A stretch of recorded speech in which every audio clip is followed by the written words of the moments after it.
I think it's pretty amazing, actually. You know, it's not something that that we were able to do. You know, when we were younger and first, you know, becoming rock and roll fanatics. You know, you know, it's kind of it's a whole new dimension to, you know, being a you know, a rock fan or a rock fanatic. You know, there's another side to it, though. I think, in a sense, it kind of might take away the mystery and the sort of romanticism involved with you know, rock stars and that whole ideology. Where before, I remember when I was a kid, you didn't really know all that much about your favorite rock stars, and I think there was something about that. You bought the record, and you know, you kind of just tried to find out as much information as you could. You know, bought the fanzines, and it was that sort of distance that made it all the more intriguing. Now you go on the website or whatever, and you can get everything. You know. Kind of underwear they wear. Yeah. You know, but there's the, you know, the pluses to it as well. You know. I think like bands like us, you know, MTV and VH1 and even Fuse now, I mean, have gone the way of the hour shows, reality TV and stuff, and less and less and less rock videos, or even, you know, MTV used to have like live rock shows once in a while, and I think, you know, it's a new medium for that thing, the internet. You know, these shows like this one, like Control Room, and you know, for a band like us, it's maybe you know, maybe the only place you can see us. Yeah, I would also say it's probably really great for people that, you know, are in a part of the world that might not even be able to get close to a concert. You know what I mean? Like if they live in, I don't know, if they live in Thailand or the Philippines or, I don't know, Montana or wherever they go. It's like, you know, where maybe it's a bit of a schlep to get to a concert, or not have enough money or whatever, or don't have the means to get there, or, you know, that's pretty hip that they can get online and check it out. It just makes it more broad-based, I guess. Yeah, I think our fans have become a lot younger because of you know, shows like that as well. My son is 12, and he's a huge, big fan of you guys. The drummer. And this is, you know, there's times that he can't go, so this has opened a huge, big outlet for him and a lot of his friends. They're all coming over. So there's a huge, big Definitely. Matt has a lot of very young fans, but most of them are girls. Thanks. Well, all of you are certainly veterans, a turn. How has this process evolved since you first went on the road, you know, with all of the original bands that you're on up to the present now?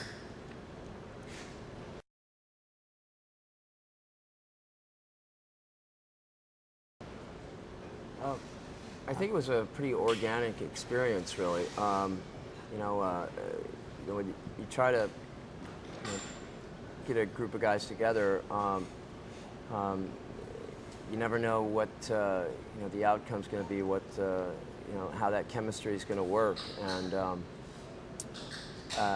know, you try to write songs together, you try to play live together, and you know, there's either a good vibe where it works, or it doesn't work, and it kind of sort of clicked, you know, right from the get-go, and you know, which is, you know, I think we were very fortunate, especially you know, coming from our previous bands where we were very successful, and then, you know, forming this band where you know, to have the opportunity to be very successful again. It was, but it wasn't like a forced thing, because I don't think you can force art. You know, I think art happens organically. Yeah, it's not as perhaps, you know, glamorous as people might think it is. I mean, the 2 hours that we play on stage, that's the payoff. for us. And you know, the last tour we did was like 18 months long, or maybe longer. And a lot of that's like spent in airports, security, delayed flights, or in a bus, cruising. But I think, you know, we're all sort of, we've been doing this for a long time. We kind of know how to pace ourselves, it's kind of an individual thing, how you tour. You can go out there and you know, and burn the candle at both ends, but you're not going to be out there for very long. So you gotta pace yourself. Plus, I think that everyone in this band has had way worse jobs than the jobs we have now. And you know, I'd be more inclined to ask half the people in this room how they deal with the stress of their jobs than dealing with, you know, waking up in a different town. I mean, it definitely has its stress and takes its toll, but, you know, in the big picture, I think there's a lot of people work, you know, just as hard or a lot harder than, you know. It's probably a good question for the crew guys. You know, how do they deal with it? But there's not enough room up here for all of them to come up.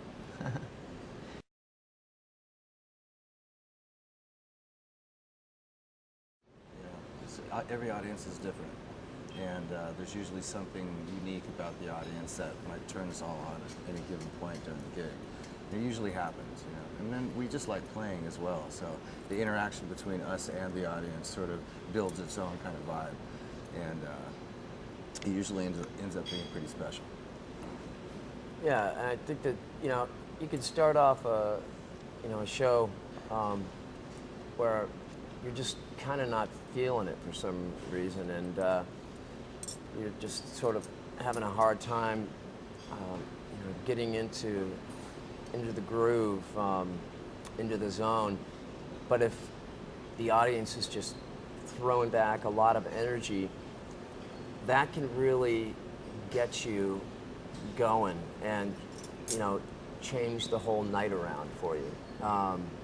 And all of a sudden you notice you're lighter on your feet, and you know, your hips start swinging a little bit more, and it all kind of just starts happening naturally.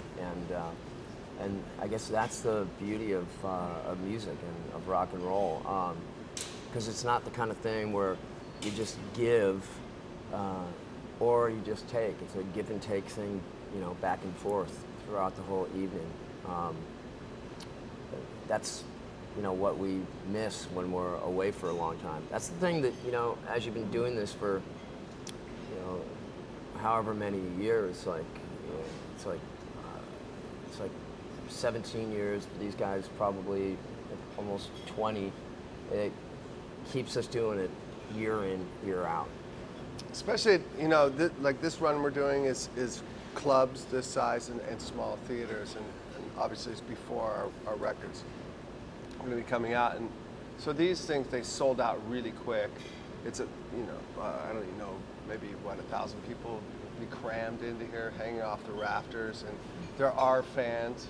We're playing new material, and so, you know, the electricity is actually something tangible you can feel, you know, between the connection between the audience and the band, and the band ourselves on stage, you know, feeding off each other, because we're playing new songs we wrote, you know, recorded and bled over. Here it is, finally coming to fruition, and you know, it's pretty great playing these smaller places right now.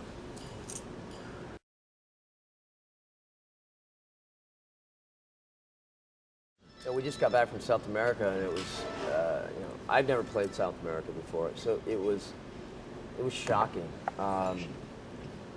What an experience. And I felt like we were the Beatles there. I mean, you know, we would arrive at the airport, and there were just mobs of fans, and you know, with security there leading us to the vans, and we have police escorts shutting down streets, and taking us to the hotel and back and forth to sound check, and police barricades there at the hotel. It literally felt like, you know, rock and roll bands in the late 60s, and just playing in front of massive audiences, just where the people had so much energy and so much appreciation for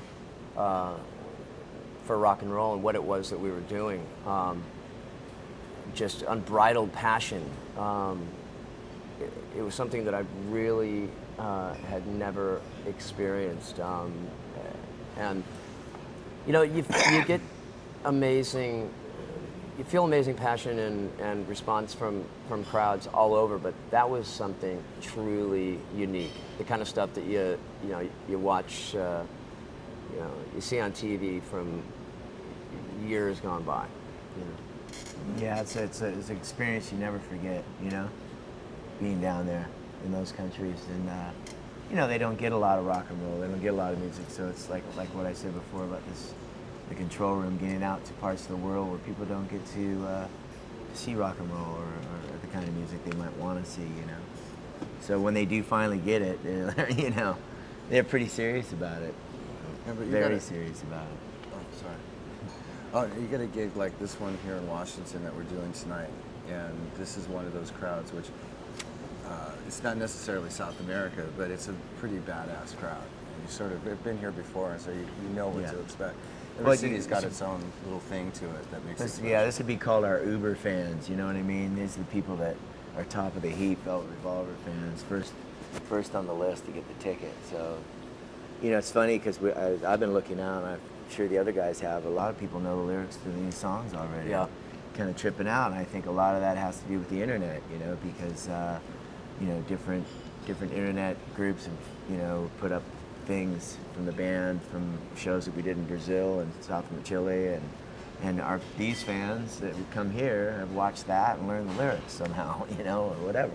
Right. So that's all internet stuff that's bringing that to fruition, you know.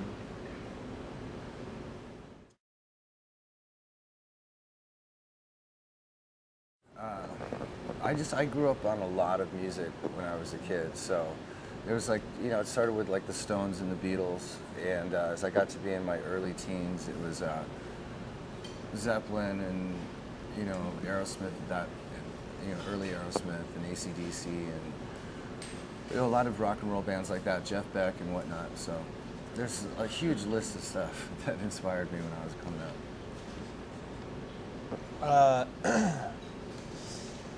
The first music I actually remember being a fan of was like my best friend's older brothers all listened to like Stevie Wonder and Sly and the Family Stone and the Ohio Players, and you know, that was my first real exposure to music. And then, you know, became, I think the first record I ever bought on my own was Black Sabbath, Paranoid, you know, and I was a huge Who fan and Zeppelin and Hendrix when I was a teenager. And then, you know, went through my punk rock thing. It was just like, when it was really good, you know, in LA, and it was like bands like Black Flag and Circle Jerks and the Starwood, and, you know, it was a really good time for punk rock. When the Decline of Western Civilization came out, the movie, and stuff like that. And, you know, and then I also, when I first started playing guitar in high school, you know, I was into, like, I remember there was a Metal Massacre was like a compilation record that had Slayer and Metallica on it before they had records. And I've always been a fan of those kind of bands too, so it's kind of all over the place. For me, I know that when I was a young kid, my father was a big fan of rock and roll in the 60s. And then the early 70s, it was outlaw country music. So it was probably the Beatles, Merle Haggard, and Jerry Jeff Walker were my earliest influences. And then it would have to be David Bowie and then the Sex Pistols that probably shaped my more formative years. And then, you know, really just any kind of music that I thought was good music. Anything, whether it was pop, rock, or jazz. Really, I think music has no boundaries. So. I grew up in a kind of a classical environment. My mother was a classically trained pianist, and a lot of Chopin and Mozart, and she listened to opera, which drove me crazy. I had two older brothers, luckily, and they turned me on to albums. We kind of rebelled and went out and looked for the rock. But my first initial inspiration for being a drummer was the Ed Sullivan Show with the Beatles, and I saw Ringo, and it was probably like a kid seeing a fireman drive down the street, or what other reason a kid wants to be a cop or a fireman. Or I saw Ringo, and I just thought he looked cool, and I just remember it sparked an interest in me, and all I said after that was, I want drums, I want drums, I want drums. And at that point, my brother, for about my fifth birthday, had bought me A Hard Day's Night, the 45. It was the first record that I ever had, and I was just like, played that thing until I wore it out, And then in the 70s, that was the greatest time for rock and roll, in my opinion. And I grew up on all that music, and used to sneak up to Hollywood, tell my mom I was going to go stay at my buddy's house. We'd drive down Sunset Strip. And, I remember the first drummer. I saw Roger Taylor get out of a Rolls-Royce limousine with, like, not one girl but two, in a Savile Row suit, And I was like, this is it. I'm going to be that guy. That's me. And you are. And I see, and I from that point forward, that was it. I just wanted to play rock and roll, and I took in as much of the music as I could, and bought albums, and started playing in clubs, and here we are. I grew up in the last of 8 kids, and there was a lot of music being played at my house, both through the stereo and by my brothers and sisters. And there was always drums and guitars and everything at my house. And I remember early, listening to Hendrix and Sly and the Family Stone, Zeppelin, pretty much everything, the Beatles. And by the time I was 13 or so and kind of breaking off on my own, was when punk rock hit the United States. So, I got inundated with amazing bands, the Ramones and Pistols. I saw The Clash on the first American tour. That really inspired me. I saw Iggy Pop in 1979, and that changed my life. And that kind of steered me for the next few years, and there was some great, like Dave said, some great American punk rock when it was real. Bands like the Germs and Black Flag, amazing back then to see. And still, I think, and then also, like my modern-ish day, Sly and the Family Stone was Prince back in those days. And there was a lot of great records to listen to when I was 13 and 14. Cheap Trick, AC/DC, that were contemporary then, and still great, timeless records. That's what I look for even now. Is even stuff that's brand new. You can hear if it's going to be timeless or not. If it's going to stand the test of time.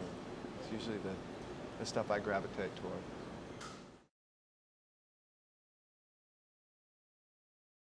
Well, I was just listening to what Duff was having to say about records. I mean, when you used to be able to sit in your room and whatever, and just sit there and listen to the whole album from the beginning to the end.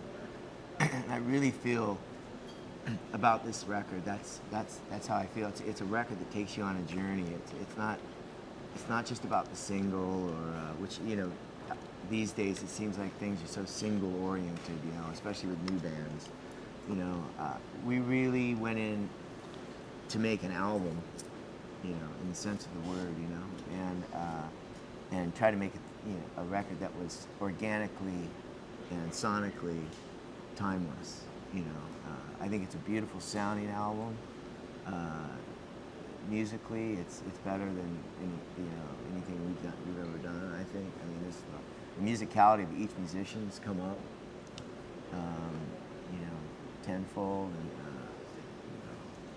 and just really, really happy with the way the album progresses from the beginning to the end, you know, and I hope that people out there will try to listen to it in that way and not just jump around on their CD player, you know, because you know, when you used to put the needle on the LP, you know, you could jump around, but, you know, it was a little more difficult, and you know, so it'd be really cool just to kind of check it out that way is what I would say to the fan that's listening, you know, when they get the album. I think it's a very sort of spiritual record, actually. You know, I think on the first record, it was a kind of blistering, angry record, which is good. You know, I think you know, that's a predominant emotion in rock and roll, and I think that's you know, the record that we made at that time, and there's a lot of ferocity in that record, and